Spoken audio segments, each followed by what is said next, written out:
কেমন আছেন আপনারা? ভালো আছেন?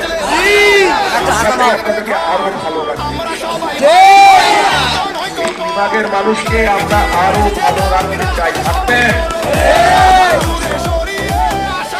ভাই বোনেরা, এই রংপুর হচ্ছে আবু সাইদের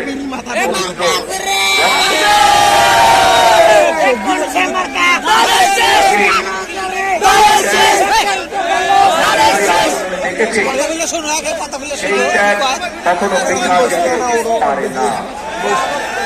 আমাদেরকে যে কোনো মূল্যে সেইটাকে মূল্যায়ন করতে হবে।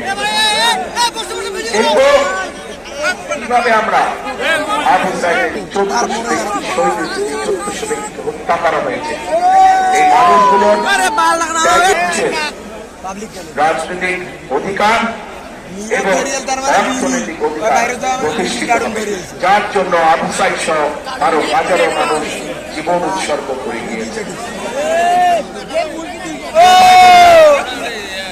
আমি বিশ্বাস করি, অনেক মানুষ বলে যে রংপুর এলাকা, এই এলাকা সহ পুরো রংপুর বিভাগের যে জেলাগুলো বলে যে গরিব অঞ্চল, আমি বিশ্বাস করি এই অঞ্চল হচ্ছে অত্যন্ত সম্ভাবনাময় অঞ্চল। সঠিক পরিকল্পনা, শুধু দরকার সঠিক দরকার সঠিক নেতৃত্বে, তাহলে এই বিভাগের আমরা আমূল পরিবর্তন করতে হবে। ওই যে বললাম